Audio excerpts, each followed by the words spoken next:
First level है, इसमें आपके एक तो प्री और मेंस दोनों का अलग अलग सिलेबस दिया हुआ है। मेंस में फिक्स टॉपिक दे रखे हैं कि ये टॉपिक है, और मेंस वाले टॉपिक है वो इसमें सीईटी में भी कॉमन है, आपके दोनों में आ रहे हैं। और प्री वाले टॉपिक है वो बहुत ही छोटे टॉपिक दिए हुए, स्पेसिफिक टॉपिक नहीं है, उसको हम जनरल वे में पढ़ेंगे। सबसे पहले हम मेंस के कुछ टॉपिक ले रहे हैं। जो मेंस में कौन सा है, अम्ल, क्षार और लवण है, भौतिक और रासायनिक परिवर्तन है, तत्व, यौगिक और मिश्रण है। तो ये कुछ टॉपिक है, उसमें से पहला टॉपिक हम ले रहे हैं वो है भौतिक एवं रासायनिक परिवर्तन। इसी से ही हमने स्टार्ट किया था, जो अपनी डेमो क्लास थी उसमें भौतिक व रासायनिक परिवर्तन।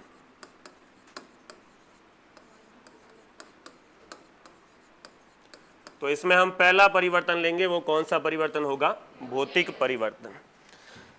पदार्थों में मोटे तौर पर कहें तो दो प्रकार के परिवर्तन होते हैं। एक तो परिवर्तन कौन सा हो जाएगा, भौतिक परिवर्तन, और दूसरा कौन सा हो जाएगा, रासायनिक परिवर्तन, जिसमें यदि पदार्थ के भौतिक गुणों में परिवर्तन हो जाए, पदार्थ के केवल और केवल कौन से गुणों में परिवर्तन हो जाए, भौतिक गुणों में परिवर्तन हो जाए। भौतिक गुण जैसे उनके रंग में परिवर्तन हो जाए, रूप में परिवर्तन हो जाए, आकार में परिवर्तन हो जाए, या उनके अवस्था में परिवर्तन हो जाए।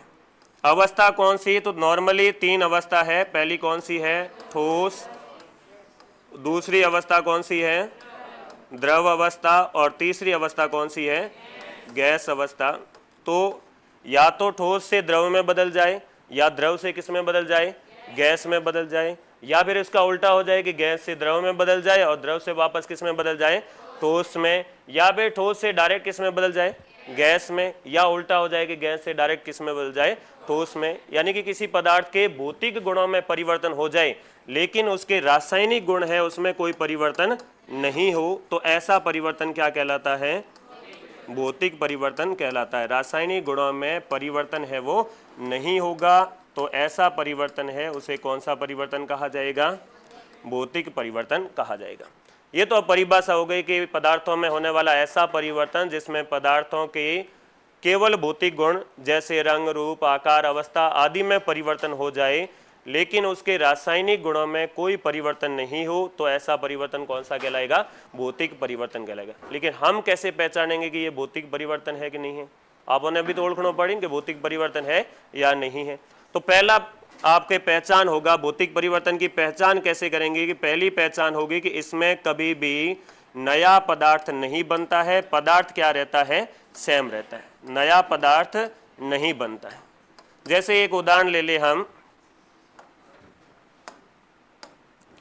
कि आपके पास है बर्फ, और बर्फ को आपने बाहर रख दिया तो बर्फ से क्या बन गया, पानी बन गया। तो बर्फ से पानी बना है, बर्फ क्या है, पानी, और पानी भी क्या है, पानी। तो क्या दोनों अलग अलग चीजें, दोनों सेम है, तो कोई नया पदार्थ नहीं बना है। कागज फट गया तो फाट पर उनके बनी, कागज ही रही। अगर कांच टूट गया तो कांच ही रही। ऐसा नहीं है कि कांच टूटने के बाद वो कोई कीमती वस्तु बन जाएगी, या फिर कीमती वस्तु थी और अब वो बेकार हो गई है, तो ऐसा कुछ नहीं। कीमती वस्तु बेकार हो सकती है लेकिन वो रहेगा क्या, कांच है तो कांच ही रहेगा, कोई दूसरा पदार्थ नहीं बनेगा। और साथ में पहचान क्या होगी कि आप है इसको क्या कर सकते हैं, वापस परिवर्तित कर सकते हैं, यानी कि ये कैसा होता है, उत्कर्मणीय होता है। कैसा होता है, उत्कर्मणीय। उत्कर्मणीय का मतलब क्या है, उत्कर्मणीय का मतलब है कि जिसे क्या किया जा सके, जिसे पलटा जा सके, जिसे क्या किया जा सके, पलटा जा सके, वो क्या कहलाता है, उत्कर्मणीय कहलाता है। और भौतिक परिवर्तन है वो कैसा होता है, उत्कर्मणीय होता है। यानी कि अगर बर्फ है वो पानी में कन्वर्ट हो गई और आपसे कहे कि ना साहब मन तो हागी पानी पाछो बर्फ बना दो, तो फ्रिज में रख दें, फ्रिज में रख दें पाछी के बन जी, बर्फ बन जी। यानी कि वापस उसको क्या कर सकते हैं, पलट सकते हैं। अगर अपने 2000 का नोट फट गया तो क्या करो, फेंक दो, पहला नोट ने चिपका बचकेंगे दूसरे के चिपका। ऐसे तो है नहीं कि उसको फेंक देंगे, पहले तो हम चिपकाएंगे, फिर हम किसी दूसरे को है वो पेट्रोल पंप है या दुकान है, पड़ोसी दुकान में जाएंगे रात को और ऐसा देखेंगे भाई ज़्यादा भीड़ भाड़ है, उस समय कुछ सामान खरीदेंगे और सामान खरीदेंगे 2000 का नोट पकड़ा देंगे। अगर उसने बिना देखे गले में डाल दिया तो तो अपने बल्ले बल्ले। और अगर देख लियो बिन तो देखते वो कहे यार भाई साहब नोट तो फाटूड़ है, उस समय जो एक्टिंग करते हैं ना उसके लिए हमें क्या मिलना चाहिए, ऑस्कर मिलना चाहिए। अरे फाटूड़ है मैंने ठाई को नहीं हो, बस दो रहा हूँ तो दूजो दे दो, जबकि आप जानबूझ कर वहां लेके गए।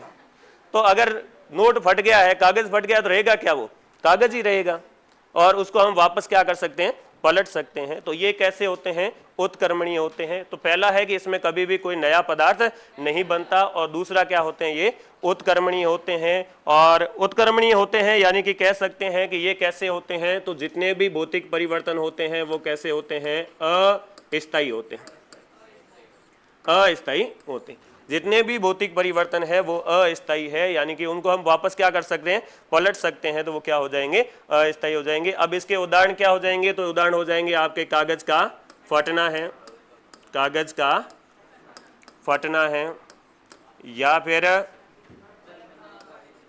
पत्थर का टूटना है, या पत्थर का तराशना है। पत्थर तराश पर भी के बना दे, आप मूर्ति बना दे तो भगवान बिन जी हम यो पूजनो स्टार्ट कर दे तो अलग बात है, बाकी रही तो के बाटो है तो बाटो ही रही, पत्थर है तो पत्थर ही रहेगा, मूर्ति बनने से वो भगवान नहीं बनेगा। यानी कि पत्थर है तो पत्थर ही रहेगा, कोई नया पदार्थ नहीं बनेगा। तो कागज का फटना है, पत्थर का तराशना है, या फिर आपके बर्फ का पिघलना है, बर्फ का पिघलना, या फिर किसका पिघलना, ठीक है, मोम का पिघलना, बर्फ का पिघलना, या फिर किसका पिघलना है, मोम का पिघलना है। या फिर कुछ चीजें जो हम लिख रहे हैं, जैसे एक है गलन, गलन, संघनन, वाष्पन, ऊर्ध्वपातन, ठीक है, गलन है, संघनन है, वाष्पन है, ऊर्ध्वपातन है, या फिर हिमन है। तो ये कुछ पदार्थों में होने वाले परिवर्तन है। जो कौन से परिवर्तन है, तो ये परिवर्तन भौतिक परिवर्तन कहलाएंगे। गलन का मतलब क्या है, तो गलन का मतलब है कि ठोस का किसमें परिवर्तित होना, ठोस का द्रव में परिवर्तित होना। जैसे आप कौन कि बर्फ गड़ गई, तो गड़ गई मतलब क्या हो गया, गलन हो गया, तो ठोस का द्रव में बदलना है। और संघनन का मतलब क्या होता है कि गैस का वापस किसमें बदलना, द्रव में बदलना, गैस का किसमें परिवर्तित होना, द्रव में परिवर्तन होता, वो क्या कहलाता है, संघनन कहलाता है। नॉर्मली आप नींबू सिकंजी बना परो न कि गिलास में गात परो कि नहीं पकड़ा हो, और अगर नींबू सिकंजी में बर्फ वाले पानी नोड़ो है तो भी गिलास के बाहर के जम जाया करे, पानी की बूंदो आ जाया करे, वो किसके कारण जमती है, संघनन के कारण जमती है। वाष्पन का मतलब क्या होता है, तो वाष्पन का मतलब होता है द्रव का किसमें बदलना, गैस में बदलना, द्रव का किसमें परिवर्तित होना, गैस में परिवर्तन होना, ये क्या कहलाता है, वाष्पन कहलाता है। कई बार क्या है, अब प्रोसेस क्या चल रहा है हमारे, प्रोसेस है कि पहले ठोस है, अगर ठोस को आपने गर्म किया तो वो किसमें बदल गया, द्रव में, द्रव को गर्म किया तो किसमें परिवर्तित हो गया, गैस में। बर्फ पानी बढ़ गई, पानी है अभी ने गर्म की तो वो पाचकी बन गई, भाप बन गई। और अगर ठंडे कर रहा हूं तो गैस है वो वापस किसमें बदल गई, द्रव में, और द्रव किसमें बदल जाएगा, ठोस में। कई बार ये होया करे कि ठोस ने गर्म कियो तो क्या अपने वो बीच में द्रव वाला लपड़ो रखो ही क्यों, अल्टीमेटली क्यों वो बदलना है, गैस में ही बदलना है। तो सीधो ही ठोस बिना द्रव अवस्था में बदले किसमें बदल जाते हैं, गैस में बदल जाते हैं। और इस प्रक्रिया को क्या कहा जाता है, ऊर्ध्वपातन कहा जाता है। जैसे कपूर वगैरह में ऊर्ध्वपातन पाया जाता है, ऊर्ध्वपातन कहते हैं। और ये भी किसका उदाहरण है, तो ये कौन, भौतिक परिवर्तन का उदाहरण है। तो सबसे पहले हेडिंग डाल दीजिए भौतिक परिवर्तन।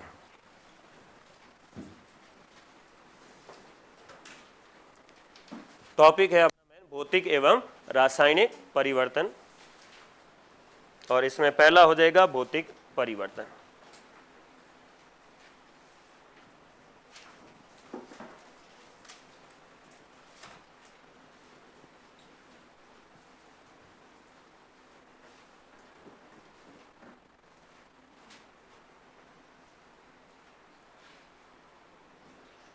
तो भौतिक परिवर्तन में लिखिए, पहला परिवर्तन हो जाएगा भौतिक परिवर्तन।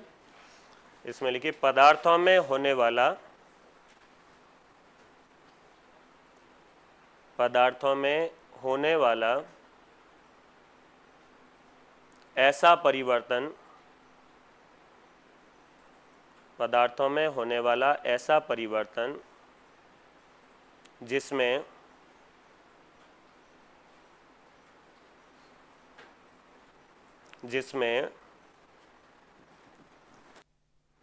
पदार्थ के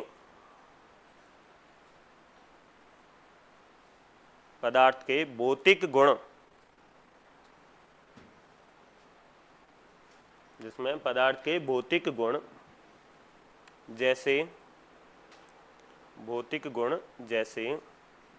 रंग, रूप, भौतिक गुण जैसे रंग, रूप, आकार, अवस्था के कोष्टक में लिखना ठोस, द्रव, गैस। पदार्थ के भौतिक गुण जैसे रंग, रूप, आकार, अवस्था में लिख देना ठोस, द्रव और गैस। तो पदार्थ की वैसे तो कितनी अवस्थाएं होती है? टोटल 5 अवस्थाएं होती हैं। कितनी होती है? 5। और उसमें से मेन कौन सी हम लेते हैं? ठोस, द्रव और गैस लेते हैं। तो अवस्था ठोस, द्रव, गैस आदि में परिवर्तन हो जाए,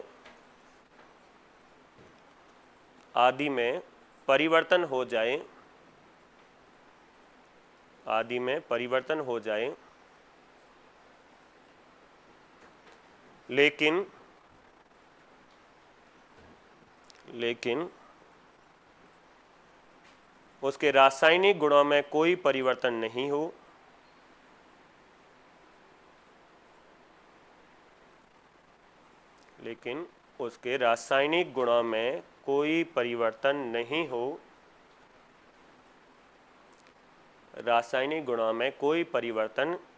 हो,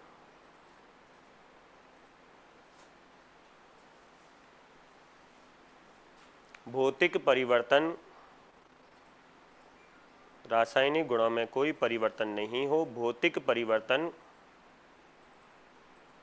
कहलाते हैं। भौतिक परिवर्तन कहलाते हैं।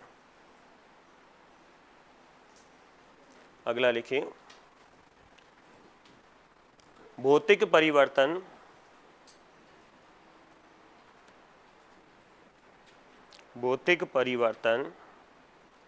अस्थायी होते हैं। भौतिक परिवर्तन अस्थायी होते हैं। भौतिक परिवर्तन अस्थायी होते हैं। अगला लिखिए, भौतिक परिवर्तन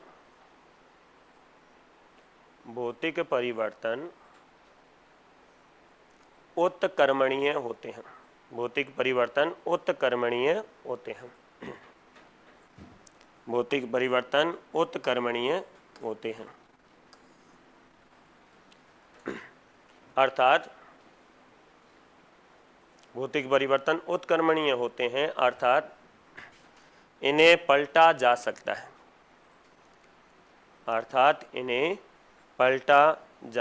है। भौतिक परिवर्तन उत्कर्मणीय होते हैं, अर्थात इन्हें पलटा जा सकता है। अगला लिखिए, भौतिक परिवर्तन में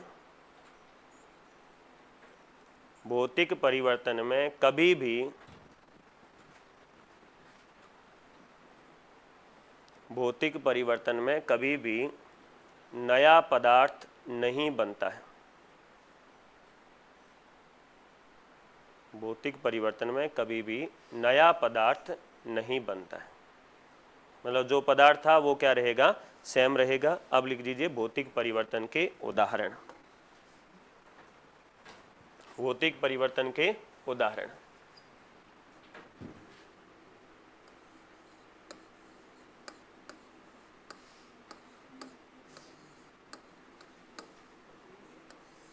तो भौतिक परिवर्तन के उदाहरण में पहला लिख दीजिए कागज का फटना, पत्थर का तरसना, बर्फ का पिघलना, मोम का पिघलना,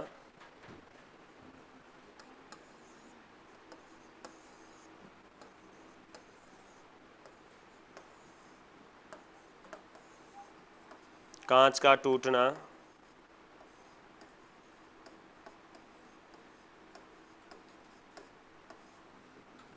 कागज का फटना, पत्थर का तराशना, बर्फ का पिघलना, मोम का पिघलना, कांच का टूटना, ये कुछ पॉपुलर उदाहरण है, उनको लिख रहे हैं।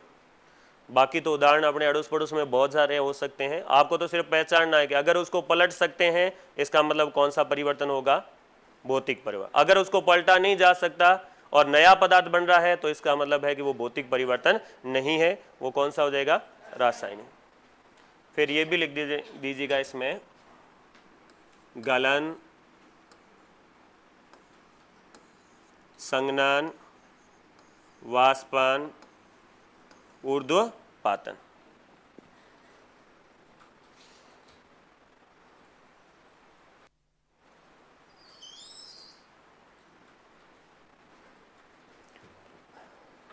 गलन, संघनन, वाष्पन और ऊर्ध्वपातन।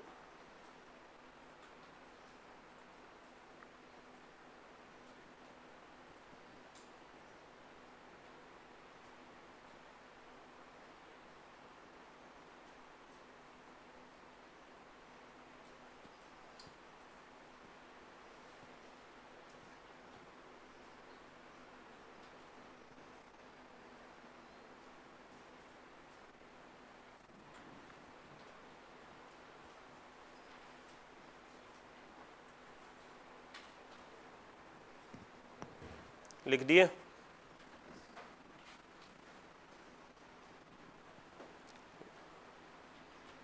कागज का फटना है, पत्थर का तराशना, बर्फ का पिघलना, मोम का पिघलना, कांच का टूटना, गलन, संघनन, वाष्पन, ऊर्ध्वपातन। जो पॉपुलर उदाहरण है वो हमने लिख दिया।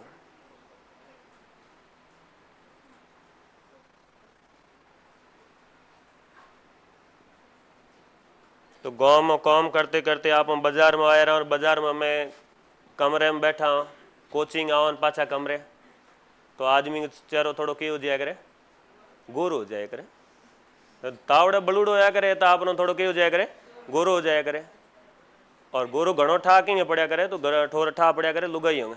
पाछी गाँव में जेने पाड़ ली के हई भाई तू तो हमके गोरी होगी के।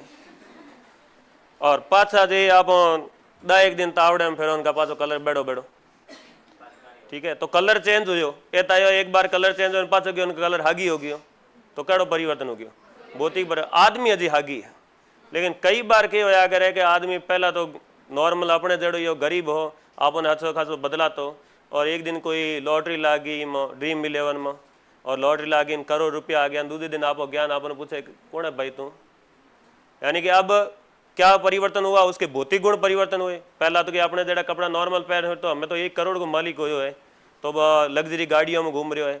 और भौतिक परिवर्तन होने के साथ साथ भी क्या चेंज हो गया है, मन भी चेंज हो गया। तो अगर बाहरी अपीरियंस चेंज होने के साथ साथ अगर उसका मन भी चेंज हो रहा है, भाई कि एक तो बाहर हूँ दिया करे कह भौतिक गुण और मौली माया, जगह महादेव जी जाने बाकी कड़ा गुण हो जी, रासायनिक गुण हो जी।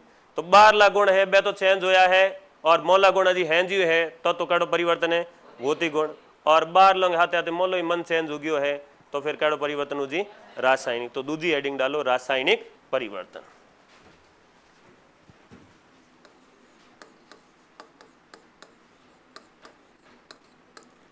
रासायनिक परिवर्तन, इसको अंग्रेजी में कहा जाता है केमिकल चेंज। रासायनिक परिवर्तन या फिर इसको कहा जाता है केमिकल चेंज, और भौतिक परिवर्तन को कहा जाता है फिजिकल चेंज। तो रासायनिक परिवर्तन में क्या होता है, पदार्थ के भौतिक गुण तो परिवर्तित होते होते हैं, ठीक है। भौतिक गुण यानी कि रंग, रूप, आकार, अवस्था, ये तो परिवर्तन होते ही होते हैं, लेकिन भौतिक परिवर्तन के साथ साथ कौन से परिवर्तन हो जाते हैं, उसमें रासायनिक गुण भी बदल जाते हैं। भौतिक गुणों के साथ साथ उसके रासायनिक गुण भी परिवर्तित हो जाते हैं, तब उसे कौन सा परिवर्तन कहा जाता है, रासायनिक परिवर्तन। यानी कि पहला तो उसमें क्या होगा, भौतिक गुण है वो तो परिवर्तित होंगे ही होंगे, और भौतिक गुण परिवर्तित होने के साथ साथ उसमें कौन से गुण परिवर्तित हो जाएंगे, रासायनिक गुण परिवर्तित हो जाएंगे। जब रासायनिक गुण परिवर्तित हो जाते हैं तो वो पदार्थ पूरी तरह से परिवर्तित होकर एक नया पदार्थ ही बन जाता है। तो रासायनिक परिवर्तन है उसमें सदैव क्या बनता है, सदैव एक नया पदार्थ का निर्माण होता है। सदैव एक नए पदार्थ का निर्माण होगा। किसमें? रासायनिक परिवर्तन। और साथ में रासायनिक परिवर्तन है वो कैसे होंगे? स्थायी होंगे। स्थायी होंगे और स्थायी के साथ हम कहेंगे कि ये कैसे होंगे? अनुत्क्रमणीय होंगे। अनुत्क्रमणीय का मतलब है कि एक बार रासायनिक परिवर्तन हो गया उसके बाद उसे पलटा नहीं जा सकता। बन गए तो बन गए, पलटा नहीं जा सकेगा। तो ऐसे परिवर्तन है वो क्या कहलाएंगे? रासायनिक परिवर्तन कहलाएंगे। जैसे उदाहरण लिया आपने कि आपके पास था दूध और दूध से क्या बन गया? दही बन गया। क्या दूध और दही दोनों सेम होते हैं? एक ही पदार्थ होते हैं? अलग अलग पदार्थ हैं। तो नया पदार्थ बन गया। और दूध जमा परो जमण दे परो दही बन गई और हम थोने कोई के ना सा मन पाछो ही हागी दही हूं पाछो दूध बना दो तो पाछो बने को नहीं, यानी कि वापस उसको उसी अवस्था में लाना पॉसिबल नहीं होता है। तो कैसा परिवर्तन हो गया? रासायनिक परिवर्तन। के भौतिक गुण तो परिवर्तन हो गए और भौतिक गुण के साथ साथ कौन से गुण परिवर्तित हो गए? रासायनिक गुण। और इससे क्या बन गया? हमेशा नया पदार्थ है वो बन गया है। जैसे आपने लकड़ी को जला दिया, ठीक है, लकड़ी को क्या कर दिया है? जला दिया है। और लकड़ी को जलाने पर क्या बन गया है? तो लकड़ी को जलाने पर बन गया है आपके राख और धुआं। फिर आपसे कहे कि ना साहब राख और धुएं पाछो मैंने लकड़ी बना दो, तो वैसे तो पॉसिबल नहीं है। या फिर आप कहो कि कागज का जलना है, लकड़ी का जलना है या कागज का जलना है, या फिर आपके फलों का सड़ना है या फलों का पकना है, फलों का पकना। कैरी ही और कैरी पक बनी नोंबो बन गयो है, हम पाछो के नहीं ओंबे पाछो मन कैरी बना दो, पॉसिबल नहीं है। या खाने का पकना, सब्जी का पकना, वे ग्वार फड़ी लेना या काचर लेना या काटी तड़को दीनो लूण मिर्चो नोक दीनी और थोड़ी देर कोई के ना साहब मन बे हागी हागी ग्वार फड़ी पाची चाहिए तो पाची बेणी की वापस परिवर्तित नहीं किया जा सकता। तो रासायनिक परिवर्तन की पहचान यही है कि उसको वापस पलट नहीं सकते। एक बार हो गया सो हो गया और नया पदार्थ बनेगा। हमेशा क्या बनेगा? नया पदार्थ। जैसे दूध से दही में दही क्या हो गया? नया पदार्थ। लकड़ी को जलाते हैं तो जलाने पर राख और धुआं बनता है जो कि कैसा पदार्थ हो जाएगा? नया पदार्थ। फलों का पकना है, इसमें भी हमेशा क्या बनेगा? नया पदार्थ बनेगा। कुछ चीजें आपके लिखी हुई आए तो हमेशा वहां पर कौन सा परिवर्तन होता है? रासायनिक परिवर्तन। जैसे जलना है, जैसे पकना है, या जैसे लिखा हुआ है सड़ना, यहां पर हमेशा कौन सा परिवर्तन होता है? रासायनिक परिवर्तन। जैसे कहीं पर लिखा है कि पड़ोसी तो जल रही है तो भी कड़ो परिवर्तन है? रासायनिक परिवर्तन। ठीक है। और ते पढ़ते पढ़ते पक गया हो, बोर हो गया हो, तो अभी कैसा परिवर्तन है? रासायनिक। फलों का पकना है या फिर सब्जी का पकना है, खाने का पकना है, और कागज का जलना है, लकड़ी का जलना है, मोमबत्ती का जलना है, तो ये कैसे परिवर्तन हो जाएंगे? या फलों का सड़ना है, सब्जी का सड़ना है, तो ये सारे परिवर्तन है कैसे कहलाएंगे? रासायनिक परिवर्तन। रासायनिक परिवर्तन में भौतिक गुण तो परिवर्तित होते ही होते हैं, उसके साथ कौन से गुण बदल जाते हैं? रासायनिक गुण। और पहचान क्या होगी कि इसमें हमेशा क्या बनता है? एक नया पदार्थ बनता है। और ये कैसे होते हैं? स्थायी एंड अनुत्क्रमणीय। अनुत्क्रमणीय का मतलब है जिसे पलटा नहीं जा सकता। तो लिखिए रासायनिक परिवर्तन। पदार्थों में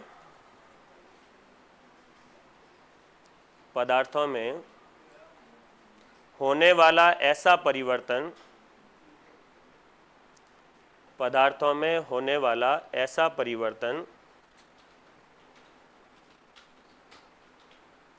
पदार्थों में होने वाला ऐसा परिवर्तन जिसमें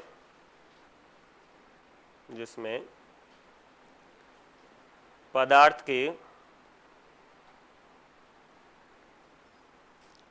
के भौतिक गुणों के साथ साथ, पदार्थ के भौतिक गुणों के साथ साथ रासायनिक गुण भी, पदार्थों के भौतिक गुणों के साथ साथ रासायनिक गुण भी परिवर्तित हो जाए, रासायनिक गुण भी परिवर्तित हो जाए,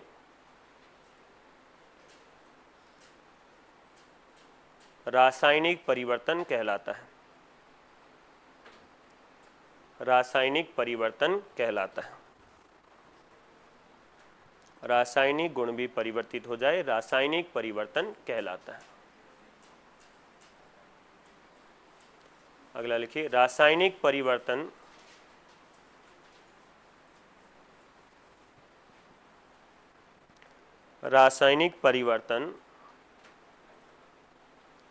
स्थायी रासायनिक परिवर्तन स्थायी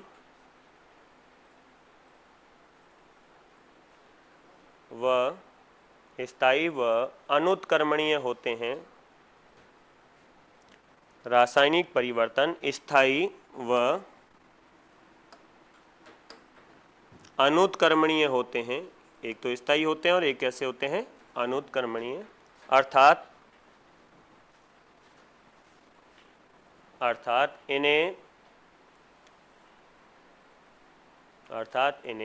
पलटा नहीं जा सकता है। अर्थात इन्हें पलटा नहीं जा सकता है। अर्थात इन्हें पलटा नहीं जा सकता है। रासायनिक परिवर्तन में सदैव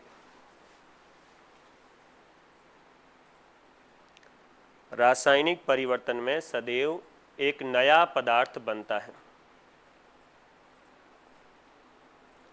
रासायनिक परिवर्तन में सदैव एक नया पदार्थ बनता है। रासायनिक परिवर्तन में सदैव एक नया पदार्थ बनता है। अब लिखिए रासायनिक परिवर्तन के उदाहरण। रासायनिक परिवर्तनों के उदाहरण।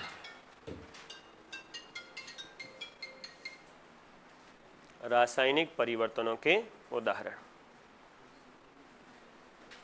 अब इन उदाहरणों में कुछ उदाहरण हम थोड़ा डिटेल में पढ़ेंगे क्योंकि वो अपने सिलेबस में है। तो पहले तो उदाहरण लिख दीजिए, दूध से, पहला उदाहरण है दूध से दही बनना। दूध से दही बनना और दही से वापस दूध वो परिवर्तित नहीं किया जा सकता। दूसरा है लकड़ी व कागज का जलना।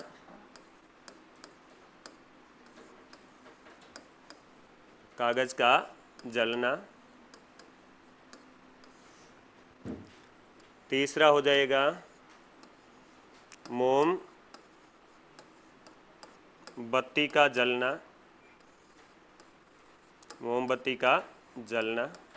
अब जलना लिखा आ रहा है मोमबत्ती के मामले में, तो इसका मतलब इसमें कौन सा परिवर्तन है, रासायनिक।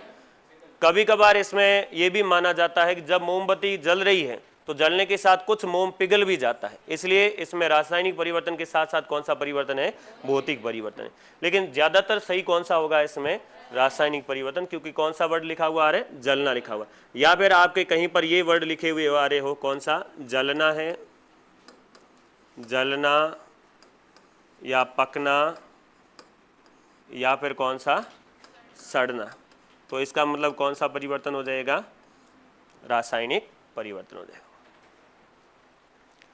अब कुछ उदाहरण है उसको हम स्पेशली लिखेंगे, इसलिए ये उदाहरण लिखने के बाद जो 5वां नंबर है वो है मैग्नीशियम रिबन का जलना। मैग्नीशियम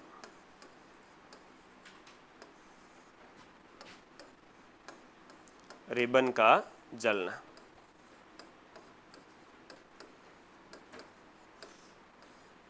इसको थोड़ा हम अलग से पढ़ेंगे। मैग्नीशियम रिबन को जलाएंगे तो क्या बनेगा। तो नॉर्मली कुछ चीज़ों को जब जलाते हैं तो जलाने का मतलब ही है कि उनकी अभिक्रिया हम किसके साथ करवा रहे हैं, ऑक्सीजन के साथ। किसी भी चीज़ को जलाया जाता है, वो जलेगी कब, जब क्या प्रेजेंट होगी, ऑक्सीजन प्रेजेंट होगी, उपस्थित होगी। तो इसका मतलब उसकी अभिक्रिया हम किसके साथ करवा रहे हैं, ऑक्सीजन के साथ करवा रहे हैं। इसी को वापस ले लेते हैं हम मैग्नीशियम रिबन का जलना। अब मैग्नीशियम रिबन का जलना है, इसका मतलब है कि आप मैग्नीशियम है, इस मैग्नीशियम की अभिक्रिया किसके साथ करवा रहे हैं, ऑक्सीजन के साथ। तो यह मैग्नीशियम प्लस के हम क्या लिख देते हैं, ऑक्सीजन। मैग्नीशियम प्लस के क्या हो जाएगा, ऑक्सीजन। और इससे बनता क्या है, तो इससे बनता है आपके मैग्नीशियम ऑक्साइड। क्या बन जाता है, मैग्नीशियम ऑक्साइड बन जाता है। यानी कि जब भी किसी की रिएक्शन ऑक्सीजन के साथ करवाई जाती है तो उसका क्या बनता है, ऑक्साइड बनता है। अब क्या साइंस वाले थोड़े आलसी किस्म के ज़्यादा होते हैं कि तो लॉम्ब कौन लिखे मैग्नीशियम है, घर वाला ढोणी वाला भी अपने कोई नाम होया करे तो नाम ने छोटो बना दिया करे, पद्माराम में तो इन्हें पपूड़ो बना दिया करे कि पपूड़ो है, तो ऐसा छोटा छोटा नाम रखा करे। तो साइंस वाले के इतो मोटो नाम कौन ले मैग्नीशियम, तो इन जगह एक छोटो लिखना चाहिए और छोटा हम लिखते हैं इसका प्रतीक, और मैग्नीशियम का प्रतीक क्या लिखा जाता है, तो वो लिखा जाता है Mg। ऑक्सीजन का प्रतीक होता है O, लेकिन ऑक्सीजन है वो यहाँ अणु के रूप में होती है, तो ये किसके रूप में लिखा जाएगा, O2। और जब ये दोनों जुड़ जाएंगे तो क्या बन जाएगा, बन जाएगा मैग्नीशियम का ऑक्साइड, और जिसको किससे लिखा जाएगा, MgO से। अब ये एक श्वेत कलर की क्या बनेगी, सफेद कलर की राख बनेगी। मैग्नीशियम को जब जलाया जाता है तो ये चुंदिया देने वाली रोशनी के साथ जलता है, डेजलिंग फ्लेम कहते हैं उसको। आंखें एकदम बड़े वेल्डिंग करते देखियो, वेल्डिंग करो जन करे रोशनी निकला करे एकदम आंखें बिल्कुल बंद टाइप हो जाए करे, तो वैसी रोशनी के साथ ये जलेगा मैग्नीशियम रिबन, और सफेद कलर की क्या बनेगी, राख बनेगी। तो जलना है तो कौन सा परिवर्तन हो गया, रासायनिक। तो ये एक रासायनिक परिवर्तन। जितने भी रासायनिक परिवर्तन होते हैं उनको कहा जाता है रासायनिक अभिक्रिया। एक चीज भी ध्यान रखनी है, इसके नीचे अभी नोट लगा के लिख दीजिए, जो अभी लास्ट लिखा उसके नीचे नोट लगा के लिख दीजिए कि जितने भी रासायनिक परिवर्तन है उनको क्या कहा जाता है, रासायनिक अभिक्रिया कहा जाता है। तो लिखिए, इसमें नोट लगा के लिख दीजिए।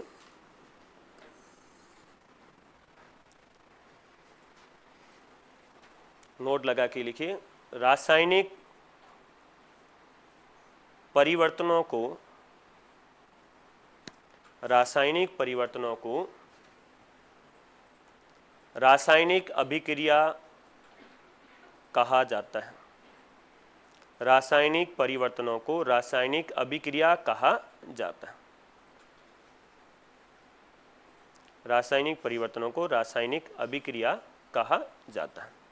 अब वापस देख लेते हैं कि मैग्नीशियम की अभिक्रिया जब हम ऑक्सीजन के साथ करवाते हैं तो क्या बन जाता है, मैग्नीशियम ऑक्साइड, और ये एक सफेद कलर का, श्वेत कलर का चूर्ण बनता है, राख बनती है, जो किस कलर की होती है, श्वेत कलर की। तो ये कैसा परिवर्तन हो गया है, तो ये परिवर्तन हो गया है रासायनिक। अब जो आपको सफेद कलर की राख बनी है, प्राप्त हुई है, उस राख के अंदर अगर आप पानी डाल दो, यानी कि आपके पास क्या मिला है, तो आपके पास मिला है MgO, जो है मैग्नीशियम ऑक्साइड। Mg मतलब मैग्नीशियम होता है और O मतलब क्या होता है, ऑक्साइड। तो इसके साथ अगर आप पानी मिला देते हो, पानी मतलब H2O, तो बन जाता है Mg, एक यौगिक बन जाता है, वो है MgOH होल ट्वाइस। ठीक है, इसको ऐसे पढ़ा जाता है MgOH whole twice, magnesium hydroxide. नाम क्या हो जाएगा इसका, तो इसका हो जाएगा नाम मैग्नीशियम हाइड्रोक्साइड।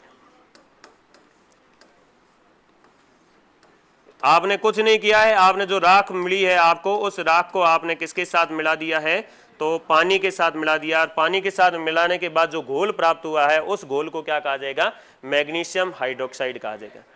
और इस घोल का अगर आप लिटमस परीक्षण करेंगे, इस एक लिटमस पत्र आता है, वो अगर इस घोल में डालेंगे तो वो घोल है, ये जो मैग्नीशियम हाइड्रोक्साइड का घोल है, ये क्या करेगा, लाल लिटमस को नीला कर देगा।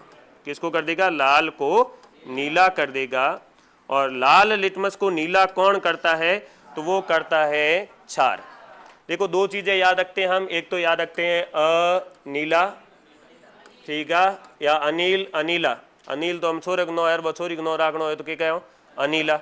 तो अ मतलब अम्ल, और नी मतलब नीला, अम्ल, नी मतलब हो जाएगा नीला, और ला मतलब क्या हो जाएगा, लाल। तो अम्ल नीले को क्या कर देता है, लाल कर देता है। और दूसरा याद रखते हैं हम छालानी, के छाला नहीं होना, कभी मुंह में छाले हो जाते हैं तो अपन कहना है कि छाला नहीं होना। तो छा मतलब क्या हो जाएगा, छा मतलब हो जाएगा क्षार, और ला मतलब हो जाएगा लाल, और नी मतलब क्या हो जाएगा, नीला। तो क्षार है वो लाल लिटमस को किसमें बदल देते हैं, नीले में। इसका मतलब है कि ये जो मैग्नीशियम हाइड्रोक्साइड है ये क्या होगा, ये एक क्षार होगा। ये क्या कहलाएगा, एक क्षार। अब अपने अम्ल, क्षार और लवण दिया हुआ है, उसमें हम इसके बारे में थोड़ा और लिखेंगे कि मैग्नीशियम हाइड्रोक्साइड को और क्या कहा जाता है। इसका एक और नाम है मिल्क ऑफ मैग्नीशिया, और इसका प्रयोग किया जाता है एसिडिटी दूर करने के लिए, एंटीएसिड के रूप में किया जाता है। प्रति अम्ल, एंटीएसिड को हिंदी में कहा जाता है प्रति अम्ल, उसके रूप में, तो वो हम अम्ल, क्षार और लवण वाले में पढ़ लेंगे। तो हेडिंग डाल दीजिए जो आपने लिखा है मैग्नीशियम रिबन का जलना, उसमें कुछ हम लिखेंगे। ये है अपना मैग्नीशियम रिबन का जलना। मैग्नीशियम रिबन का जलना, जो पांचवा उदाहरण था उसी पांचवें उदाहरण को थोड़ा एक्स्ट्रा लिखेंगे हम। इसमें लिखिए मैग्नीशियम रिबन का जलना में, जब मैग्नीशियम रिबन को जलाया जाता है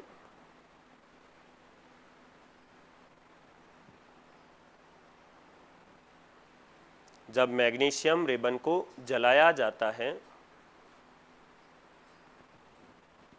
तो वह जब मैग्नीशियम रिबन को जलाया जाता है तो वह चूंदिया देने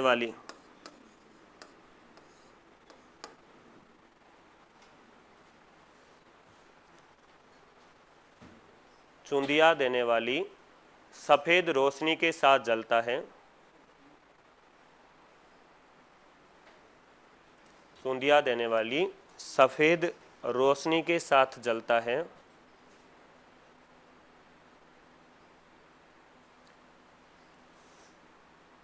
तथा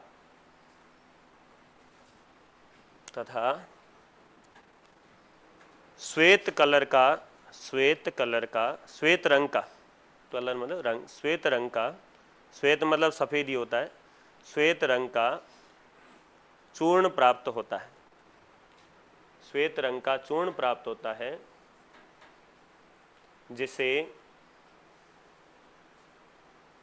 जिसे मैग्नीशियम ऑक्साइड कहते हैं।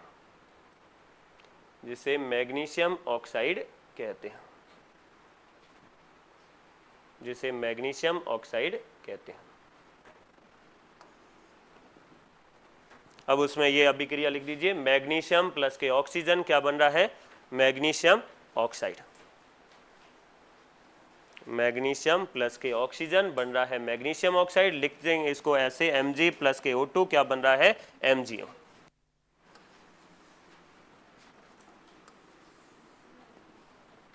इनके आगे दो दो लगाएंगे, ठीक है। लिखेंगे 2Mg प्लस के O2 क्या बन रहा है? 2MgO। और ये क्यों लगाएंगे? तो इसके लिए भी अपने एक टॉपिक आएगा, ठीक है। इसको बैलेंस करना कहते हैं, अभिक्रिया को संतुलित करना कहते हैं। तो लिख दीजिए मैग्नीशियम प्लस के ऑक्सीजन बन रहा है मैग्नीशियम ऑक्साइड। 2Mg प्लस के O2 क्या बन रहा है? 2MgO। और कैसा चूर्ण होता है ये? श्वेत चूर्ण होता है। तो मैग्नीशियम ऑक्साइड का श्वेत कलर का चूर्ण बनता है।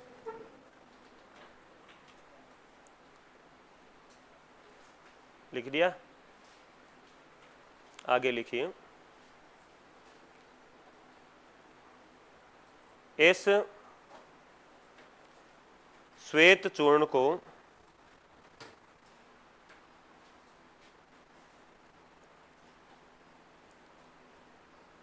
पानी के साथ घोलने पर, इस श्वेत चूर्ण को पानी के साथ घोलने पर,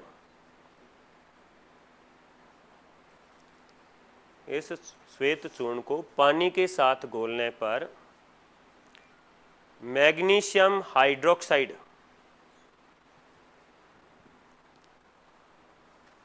मैग्नीशियम हाइड्रोक्साइड प्राप्त होता है। मैग्नीशियम हाइड्रोक्साइड प्राप्त होता है। मैग्नीशियम हाइड्रोक्साइड प्राप्त होता है जिसका लिटमस परीक्षण करने पर, जिसका लिटमस परीक्षण करने पर, जिसका लिटमस परीक्षण करने पर यह, जिसका लिटमस परीक्षण करने पर यह लाल लिटमस को नीला कर देता है। लिटमस परीक्षण करने पर यह लाल लिटमस को नीला कर देता है,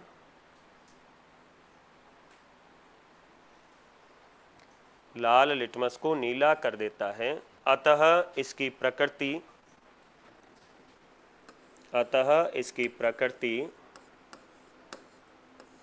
क्षारीय होती है, अतः इसकी प्रकृति क्षारीय होती है, अतः इसकी प्रकृति क्षारीय होती है। अब इसमें लिख दीजिए ये MgO प्लस के H2O क्या बन रहा है, MgOH और ट्वाइस मैग्नीशियम हाइड्रोक्साइड। ये समझने के लिए है, बस अपने काम की चीज़ वही है कि जब इसको पानी में डालते हैं तो क्या बनता है, मैग्नीशियम हाइड्रोक्साइड, और उसकी प्रकृति कैसी होती है, क्षारीय। काम की लाइन वही है, बस ये समझने के लिए कि जब हमने मैग्नीशियम ऑक्साइड लिया, उसको पानी में मिला दिया तो क्या बन गया है, मैग्नीशियम हाइड्रोक्साइड। और इसी मैग्नीशियम हाइड्रोक्साइड की प्रकृति कैसी हो जाएगी, तो इसकी प्रकृति हो जाएगी क्षारीय।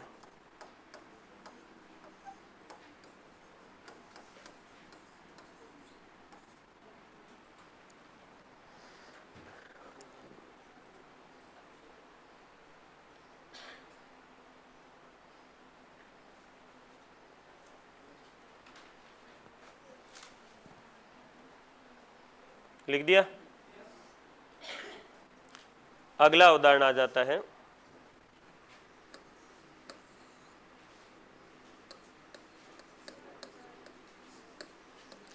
बिना बुझे हुए चूने की पानी के साथ अभिक्रिया, पानी के साथ क्रिया।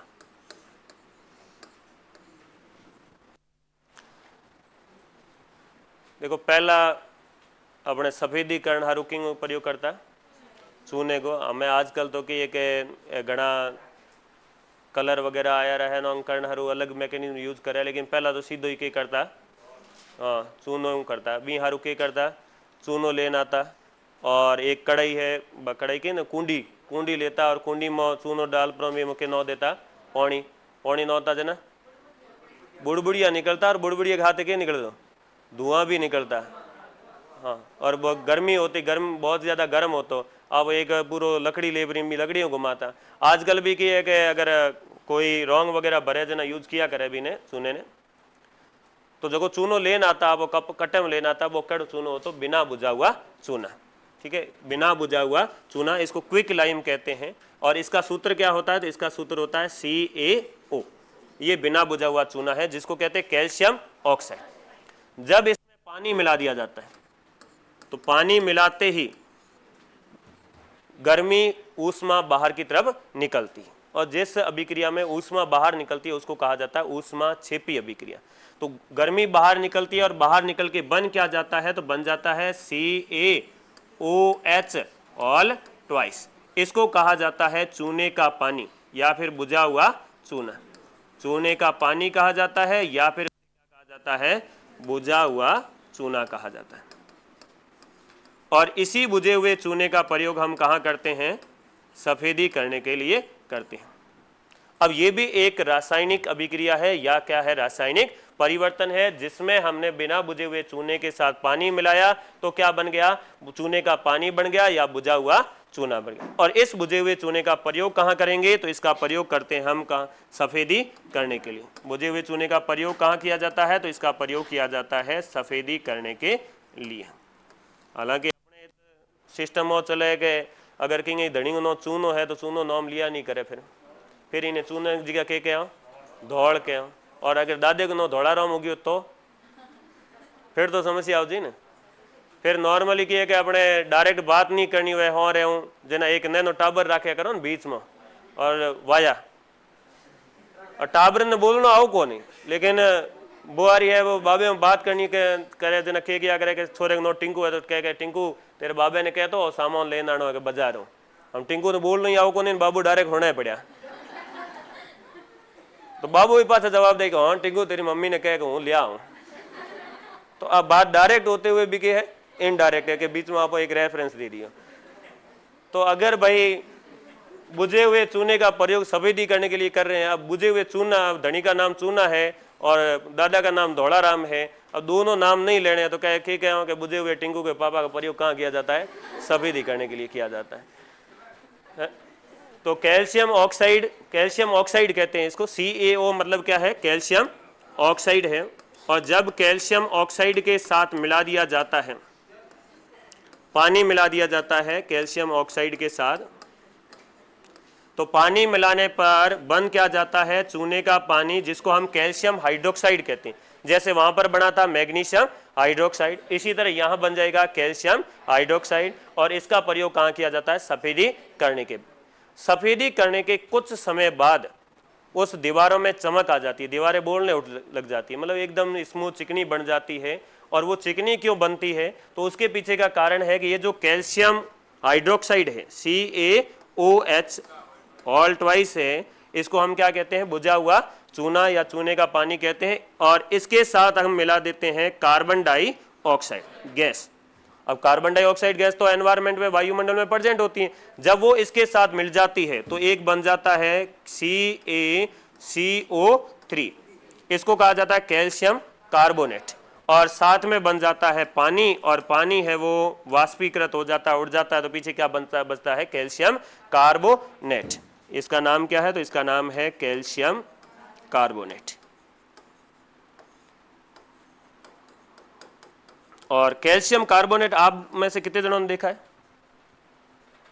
देखो कहते कैल्शियम कार्बोनेट, एक तो अदाड़ के सफेदी करने के बाद दीवार में चमक आ जाए करें, दीवार में तो पपड़ी जम जाया करें, पपड़ी की बनी उड़ जाया करे कैल्शियम कार्बोनेट की। बिंगे अलावा चौक देखिए, चौक में कैल्शियम कार्बोनेट हुआ। और चौक छोड़ो, अपने ओंगणो बनूड़ होया करे मार्बल को, तो मार्बल में भी क्या होया करे? कैल्शियम कार्बोनेट होया करे। संगमरमर क्या करें? संगमरमर, तो संगमरमर में भी क्या पाया जाता है? Calcium carbonate. कैल्शियम कार्बोनेट थोड़ा सा चिकना होता है और चमकदार होता है, इसलिए सफेदी करने के कुछ समय पश्चात दीवारों में क्या आ जाती है? चमक आ जाती है। और नॉर्मली आपके जो अभिक्रिया दी गई है या फिर इसमें रासायनिक परिवर्तन में जो उदाहरण दिया गया, वो उदाहरण ये दिया गया है कि चूने के पानी में कार्बन डाइऑक्साइड गैस मिलाते हैं तो कलर कैसा हो जाता है? कलर हो जाता है दूधिया। कैसा कलर हो जाता है? दूधिया कलर हो जाता है। और ये दूधिया कलर किसका होता है? तो ये कैल्शियम कार्बोनेट का होता है। तो अपने सांस लेते हैं और सांस छोड़ते हैं, सांस में कौन सी गैस छोड़ते हैं? Carbon dioxide. हालांकि बाकी भी गैस से होती है, लेकिन ज्यादा कंसंट्रेशन किसकी होती है? कार्बन डाइऑक्साइड की। कैसे सिद्ध करेंगे कि कार्बन डाइऑक्साइड छोड़ रहे हैं? तो हम क्या करेंगे? चूने का पानी लेंगे, चूने का पानी या बुझा हुआ चूना लेंगे और उसके अंदर हम है वो फूंक मार देंगे। फूंक मारेंगे तो कौन सी गैस निकलेगी? Carbon dioxide. जिससे चूने के पानी का कलर कैसा हो जाएगा? दूधिया हो जाएगा। कैसा कलर हो जाएगा? दूधिया। और ये सिद्ध करता है कि हमारे द्वारा छोड़ी गई गैस है वो कौन सी है? कार्बन डाइऑक्साइड, यानी कि उसमें कार्बन डाइऑक्साइड ज्यादा है। तो आपके यही उदाहरण दिया हुआ है, लिख दीजिए बिना बुझे हुए चूने की पानी के साथ क्रिया। इसमें लिखिए बिना बुझे हुए चूने, बिना बुझे हुए चूने अर्थात कैल्शियम ऑक्साइड की, बिना बुझे हुए चूने अर्थात कैल्शियम ऑक्साइड की अभिक्रिया, कैल्शियम ऑक्साइड की अभिक्रिया पानी के साथ करवाने पर, अभिक्रिया पानी के साथ करवाने पर, पानी के साथ करवाने पर कैल्शियम हाइड्रोक्साइड या बुझा हुआ चूना, ठीक है, कैल्शियम हाइड्रोक्साइड या बुझा हुआ चूना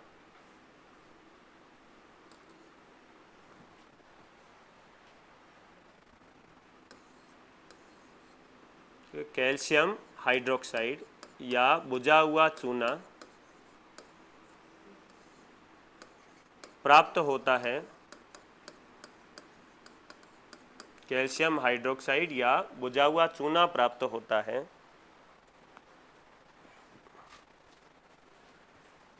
इस बुझे हुए चूने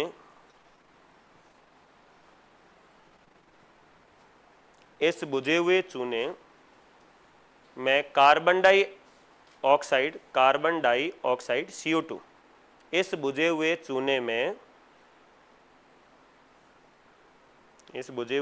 में CO2 कार्बन डाइऑक्साइड गैस प्रवाहित करने पर CO2 गैस प्रवाहित करने पर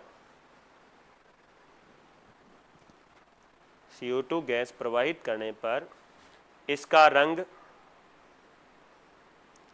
रंग दूधिया हो जाता है।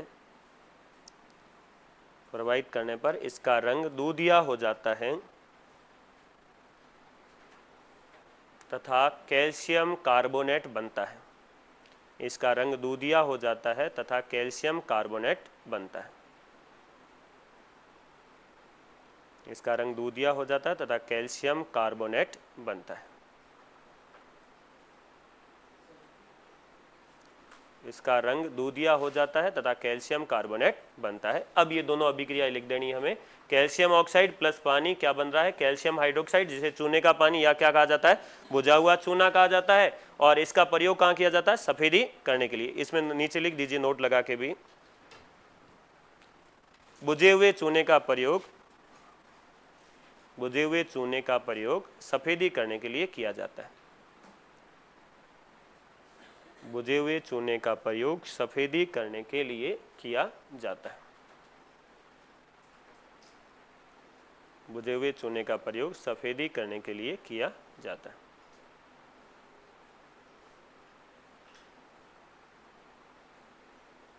तो ये दो अभिक्रियाएं लिख दीजिए इसमें।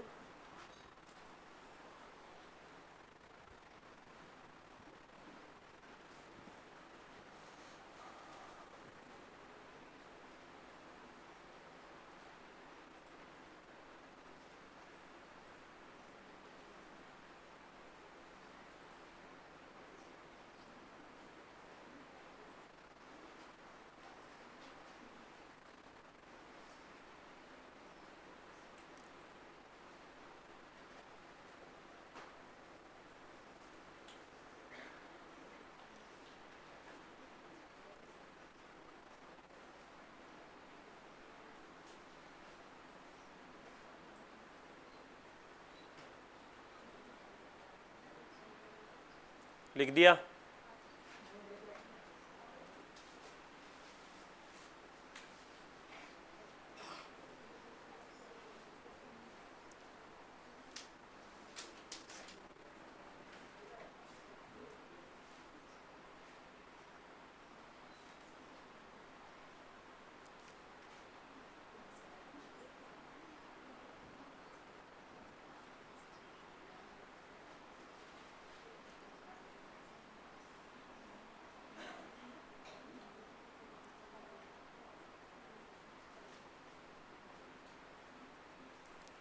तो पहले प्रकार के आपके क्वेश्चन इसमें से कैसे बनेंगे जो अभी तक हमने पढ़ा है उसमें से, कि निम्न में से कौन सा रासायनिक परिवर्तन है, निम्न में से कौन सा भौतिक परिवर्तन है, या निम्न में से कौन सा रासायनिक परिवर्तन नहीं है, या निम्न में से कौन सा भौतिक परिवर्तन नहीं है।